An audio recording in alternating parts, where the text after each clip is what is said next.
Olá pessoal, tudo bom com vocês? Eu sou o professor Luciano Júnior, professor de História. Nós vamos para mais uma aula do Educa Recife, para as turmas do 7º ano. E hoje nós vamos dar continuidade a uma temática, né, que a gente vem desenvolvendo. A gente está falando, né, sobre o processo de colonização da América e falando, né, sobre a influência, né, dos europeus, não somente para a colonização da América, né, mas para a história, né, do período colonial de uma forma geral, né? Então, nesse sentido, hoje nós contamos aqui com a ajuda da Adriele, nossa intérprete de Libras, ela no cantinho aqui, ó, ela aqui. E ela vai estar aí traduzindo aquilo que a gente fala, né, para a linguagem brasileira de sinais, ajudar a tornar nossas aulas mais acessíveis, né? Com essa equipe, né, que a gente tem aqui de intérpretes de Libras, né, que é uma equipe maravilhosa. Mais uma vez, a gente também vai dar aqui a saudação aqui para a professora Yolanda. E a professora Yolanda está aqui conosco, ela vai ficar aí no chat. É nóis. Então, você que está aí nesse momento, né, acessando o aplicativo do Educa Recife, então você, qualquer dúvida, qualquer pergunta, qualquer comentário, você vai jogando ali no chat. E se você ainda não baixou o aplicativo, né, do Educa Recife, aí eu vou pedir para o Billy, nosso colega da produção, ele já jogou aqui, ó, os QR Codes, então você direciona o seu celular para o QR Code e ele vai direcionar você para loja de aplicativos específica, né? Se o seu celular for Android, vai jogar para Play Store. Se for iPhone, né, ele vai mandar você para a Apple Store, você faz o download, acessa lá e pode ter acesso às nossas aulas e ao chat, né, para interagir aqui conosco, ok? Então vamos começar a nossa aula. A gente vai começar, como a gente costuma fazer, né, assistindo um vídeo. Então a gente vai colocar aqui um vídeo, eu vou pedir para nosso colega Billy, ele dá botar a cana para moer aí, Billy, para passar o vídeo. O Brasil exportou mais do que importou em julho deste ano. O saldo da balança comercial também é positivo nos 7 primeiros meses do ano. Em julho, a balança comercial brasileira teve saldo positivo de quase 7 bilhões e 400 milhões de dólares. Isso significa que o país exportou mais do que importou. Nas exportações, quebra do recorde histórico, com 25 bilhões e meio de dólares. O melhor desempenho para o mês de julho desde 1997. O mesmo ocorreu com a corrente de comércio, que é a soma do que o país exportou e importou. Em julho, esse valor chegou a 43 bilhões e 700 milhões de dólares, o melhor resultado para o mês em 24 anos. O bom desempenho se deve ao aumento da demanda mundial por produtos como alimentos, petróleo e minério de ferro. Exportações significa que a gente está produzindo mais aqui no país para atender a demanda que está crescendo no resto do mundo pelos nossos produtos. Importações significa que estamos necessitando de mais matérias-primas para atender o nosso setor produtivo, que está elevando a sua produção e, portanto, demandando mais insumos no comércio internacional. No acumulado dos 7 primeiros meses do ano, o saldo positivo na balança comercial para o Brasil teve crescimento de 48,6% em relação ao mesmo período do ano passado, superando 44 bilhões de dólares. Houve crescimento nos valores exportados nas 3 atividades econômicas monitoradas: agropecuária, indústria extrativa e indústria da transformação. Neste ano, as exportações para os Estados Unidos cresceram 40%, para a Argentina, 53,8%. E para a China, principal parceiro comercial do Brasil no mundo, o aumento foi de 34,7%. Ok, então o que é que a gente observa no vídeo, né? A gente vê aí uma reportagem, né, que mostra o crescimento das exportações de produtos brasileiros. Então a gente fala aí no vídeo, né? O vídeo ele traz aí a ideia do que a gente chama, né, de balança comercial favorável. Aí eu quero que você grave, né, essa expressão, balança comercial favorável, que a gente vai retomar ela mais na frente. Mas ele fala em superávit. Você sabe o que significa isso? O que é o superávit, né? A gente viu no vídeo aí o superávit, né, do Brasil com relação a outros países, ele foi de tantos bilhões. Significa dizer, né, que o lucro que o Brasil teve, né, com as exportações foi em torno, né, de 40 bilhões, ou um valor um pouco acima, né? Então, eu quero que você fique com essa ideia, né, e com esse conceito aí, essa expressão, balança comercial favorável, na sua mente, porque a gente vai destrinchar essa expressão um pouco mais na frente. Aí você vai entender mais na frente porque a gente optou por colocar esse vídeo no início. Então, vamos assistir mais um videozinho curto, ok? E depois a gente comenta sobre ele, ok?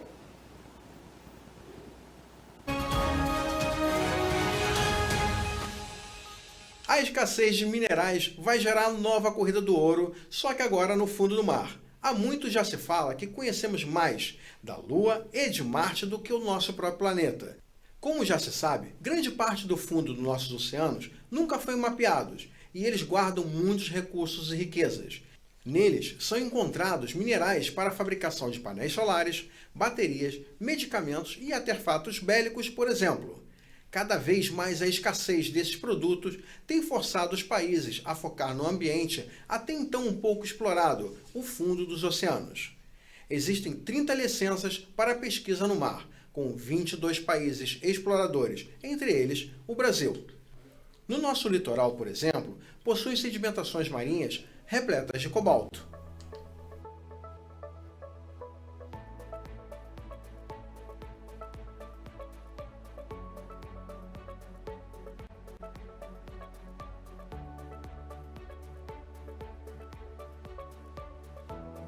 Uma observação que eu gostaria de colocar é que ter uma marinha forte, presente e bem equipada para defender os nossos interesses é mais do que fundamental.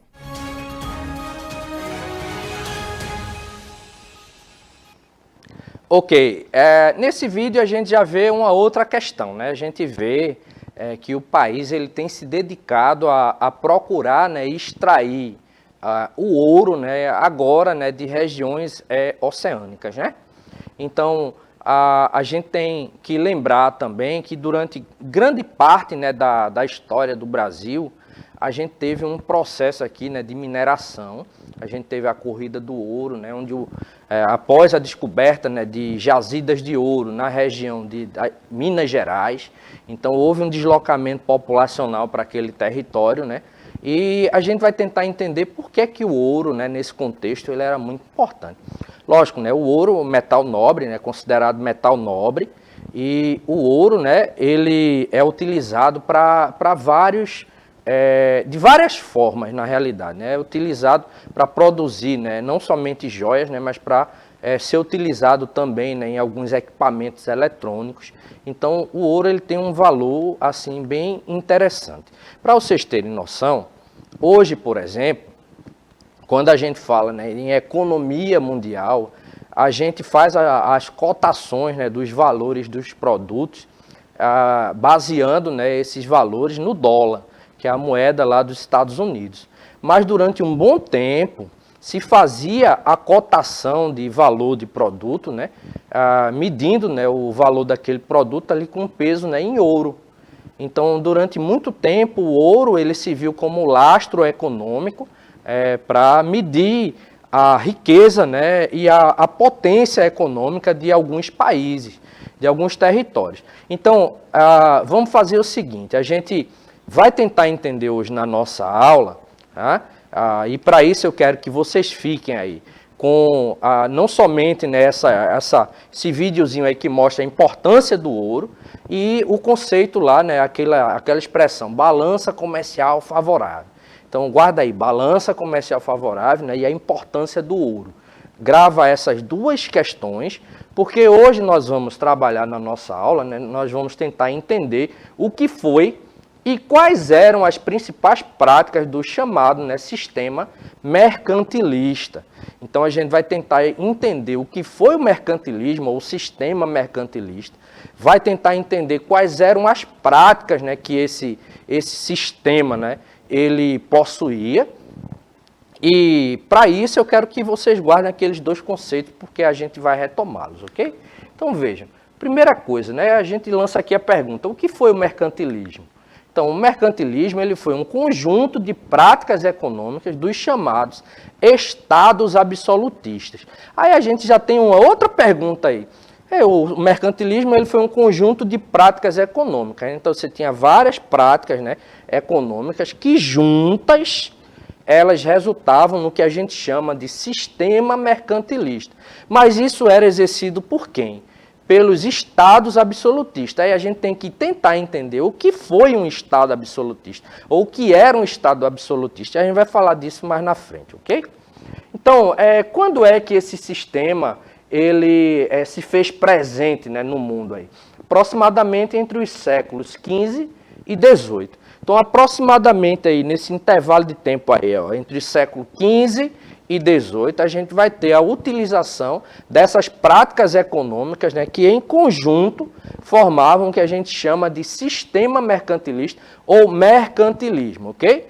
Então, e onde é que essas práticas elas foram colocadas em vigência, elas foram utilizadas? A gente vai ter aqui, ó, que essas práticas elas foram colocadas aí em vários países da Europa, principalmente Portugal, Espanha, França e Inglaterra. Então, em vários territórios, né, da Europa, a gente vai ter a utilização dessas práticas econômicas que vão constituir o que a gente chama de mercantilismo. Porém, nesses países, Portugal, Espanha, França e Inglaterra, elas serão muito mais utilizadas. Então, com variação de um país para outro, por exemplo. A gente disse aqui que o mercantilismo é um conjunto de práticas econômicas. Então, ele tem várias práticas. Em alguns países, algumas dessas práticas serão mais utilizadas do que em outros. Em outros países, outras práticas serão mais utilizadas do que naqueles primeiros. O que vale é que essas práticas em conjunto, elas serão utilizadas por esses países, ok? Então, qual era a característica básica e fundamental do mercantilismo? Era a intervenção direta do Estado na economia. Então, o Estado, ele intervia na economia, ele coordenava, ele controlava as práticas econômicas desenvolvidas naqueles territórios, né? Principalmente nesses países que a gente mencionou. Então, a característica básica, né, do mercantilismo será a intervenção do Estado na economia, o Estado regulamentando ali as práticas econômicas, como é que aqueles países, aqueles territórios, eles iriam fazer, certo, com que o seu comércio, né, a sua economia, ela crescesse, ok? Então, mas a gente falou aí na questão do absolutismo. E o que é que foi o absolutismo? A gente vai tentar entender um pouquinho, né, o que foi absolutismo, para a gente poder tentar entender por que é que esses monarcas absolutistas, eles se utilizavam desse sistema, né, de intervenção direta, né, na economia pelo Estado. Então, vamos lá, veja. O absolutismo, ele foi um regime político em que os reis, ou rainhas no caso, né, possuem o poder absoluto sobre suas nações. Então, o rei, ele concentrava nas suas mãos todos os poderes, poder militar, poder jurídico, o poder, né, no caso, quando a gente fala poder jurídico, né, poder para determinar e para julgar as leis, né, daquele território. Então, o rei decidia se o país entrava numa guerra, o rei decidia se o país saía de uma guerra, o rei decidia qual imposto aumentava, qual imposto diminuía. Então, o rei, ele controlava, né, de forma absoluta, ou seja, totalmente a política, né, e a economia, né, daquele território. Então, nesse sentido, a gente vai ter, né, que o sistema absolutista se caracteriza, né, pelo controle total, né, do rei de todos os assuntos ali, né, da sociedade daquele país, ok?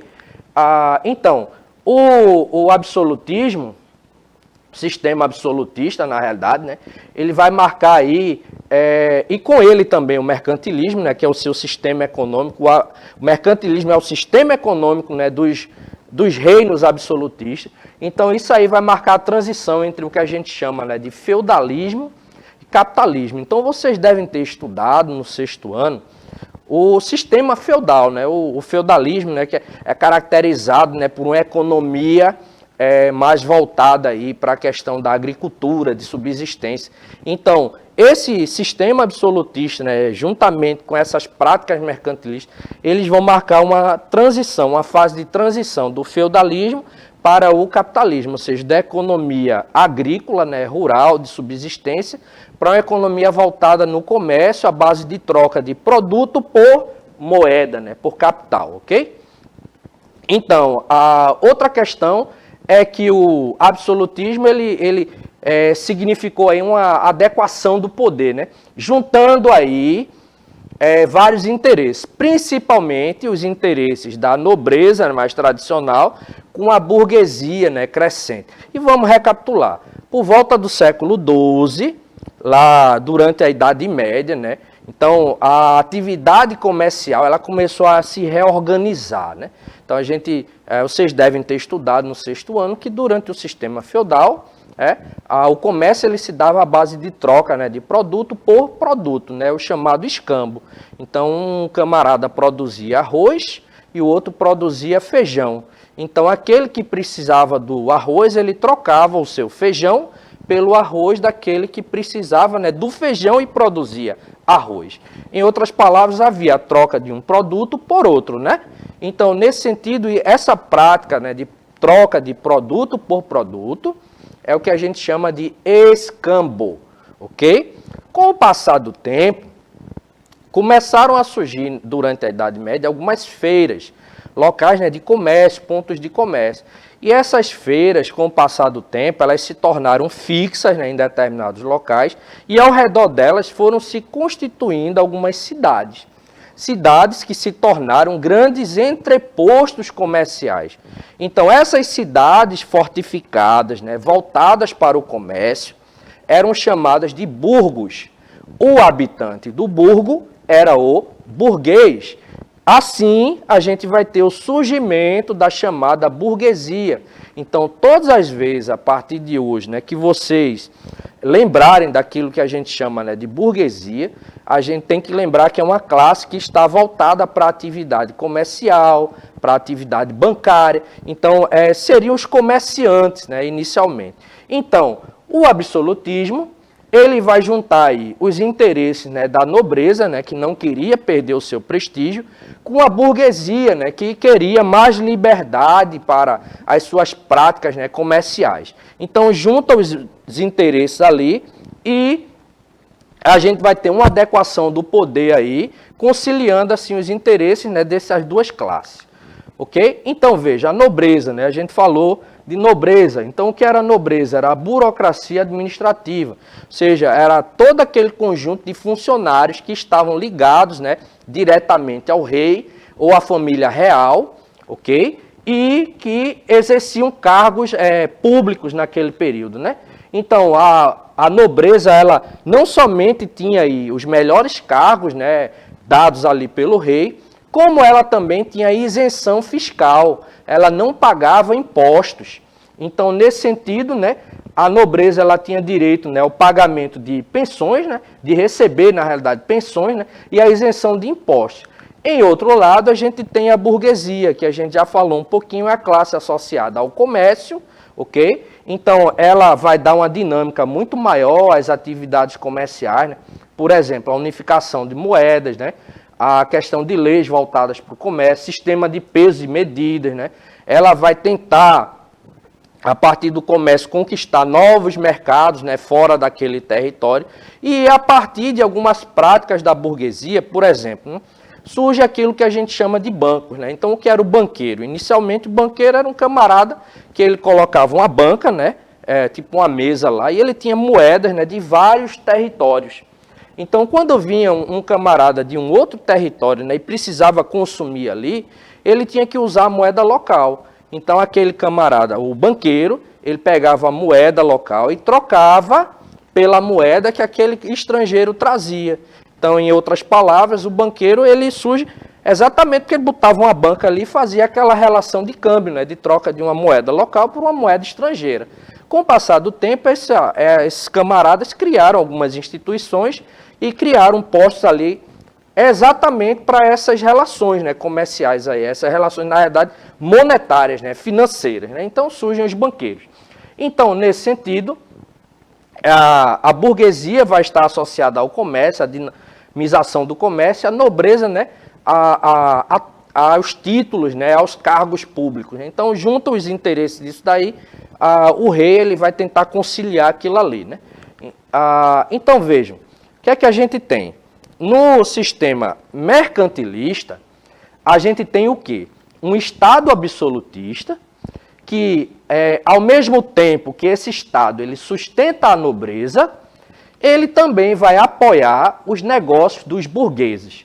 Então ele sustenta a nobreza, mas ele concede tipo uma isenção de imposto ali, ou uma facilitação, né? A diminuição da carga de um imposto ali para o burguês, para ele comercializar. Então, o Estado absolutista ele vai tentar juntar, né, a conciliação, aí, conciliar aí, os interesses dessas duas classes.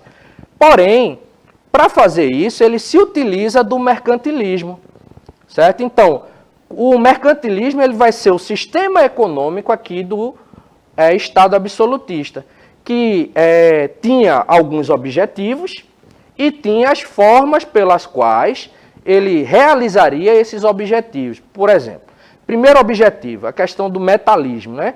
Metalismo ou bulionismo, né, que a gente chama. Aí lembra lá do vídeo, da questão do ouro. O que era o metalismo? É a ideia desses monarcas, né, de que a riqueza de um país era medida pela quantidade de ouro e prata que eles possuíam em seus cofres. Então, quando a gente fala em metalismo, a gente está falando na ideia, né, que esses monarcas, eles tinham de enviar algumas expedições para alguns locais em busca, né, de ouro e prata. Exemplo, quando os portugueses e espanhóis vieram para cá, para a América, eles vieram em busca, né, de metais nobres. A Espanha vai encontrar mais rápido. Porém, Portugal, aqui no Brasil, ele só vai encontrar isso a partir do século XVII.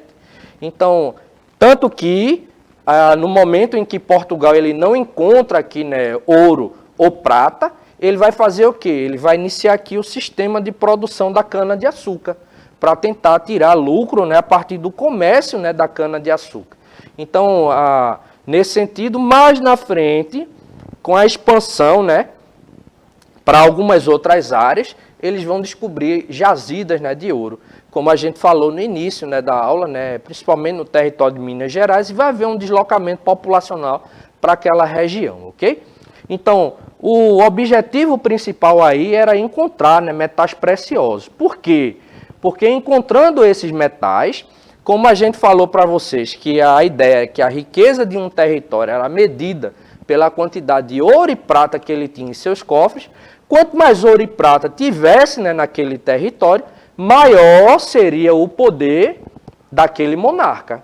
Então, o objetivo era fortalecer o poder real, como por meio do acúmulo de metais nobres, ok? Professora, alguma pergunta, algum comentário? Não, os estudantes hoje estão mais caladinhos. Só Renato que lhe mandou um oi. Ok, oi para o Renato também, Renato. Ok? Então, nesse sentido, né, para a gente finalizar, a gente caminhar aqui para finalizar nossa aula, um oi aí para o Renato e para Maísa, né? Estão entendendo direitinho aí, gente? Responde aí no chat, né? Está tudo tranquilo para vocês.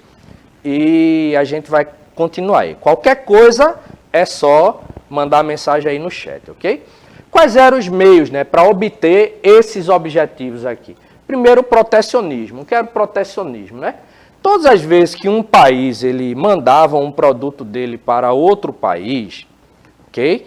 Para que aquele produto importado, né, chegando em um determinado território, ele não competisse com os produtos, né, os mesmos produtos produzidos localmente, Então, aquele produto estrangeiro, ele tinha uma porcentagem que ele tinha que pagar pelo lucro, né, que ele obtinha. Então, essa porcentagem era chamada de tarifa protecionista. Então, vamos imaginar, Brasil e Estados Unidos, todos os dois produzem sapatos. Para que o sapato brasileiro seja vendido lá nos Estados Unidos, digamos que ele venda, né, um par de sapato por $100. Então, ele deixa ali 10%. $10, né, daqueles $100 obtidos pela venda do sapato, ficam como taxa, né, como tarifa lá para os Estados Unidos. A mesma coisa acontece quando vem sapato de lá para cá. Isso é o que a gente chama de tarifa protecionista. Porque se os países não fazem isso, eles podem contribuir para que as indústrias locais que produzem o sapato, mas recebem um produto importado de melhor qualidade, se aquilo for vendido no mesmo preço, então vai beneficiar aquele sapato, né, ou aquele produto que tem maior qualidade. Então existem essas tarifas, ok? Colonialismo. A ideia, né, de invadir determinados territórios, estabelecer ali colônias, né, porque a possibilidade, aumentando o número de colônias, aumentava a possibilidade de descoberta, né, naqueles territórios de ouro e prata, né?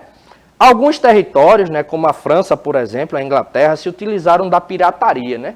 Então, inclusive, uma das razões para os portugueses, né, colonizarem mais efetivamente aqui e mais rápido o território foi porque os franceses estavam invadindo o território brasileiro e contrabandeando para o Brasil com alguns indígenas, né, que eram inimigos ali dos portugueses, né? E aqui, ó, o conceito do início, ó, balança comercial favorável. O que é isso?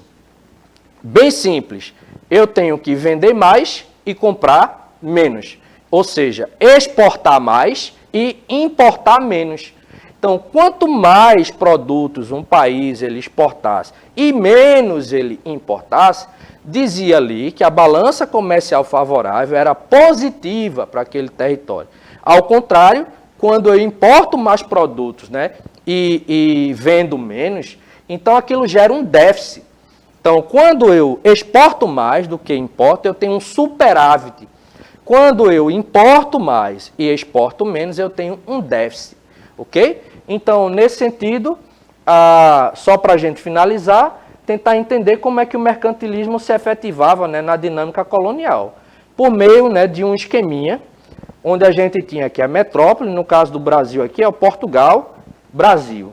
Então, o comércio, né, a metrópole tinha um monopólio do comércio sobre a colônia.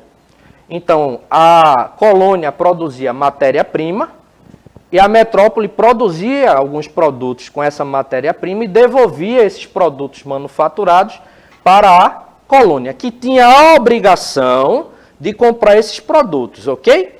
Então, a gente vai voltar a isso, né, em outras aulas e fica aí para vocês, como sugestão de atividade, você posiciona aí, ó, o seu celular para o QR Code e ele vai direcionar você para um filme bem legal que aborda essa temática que a gente trabalhou, ok?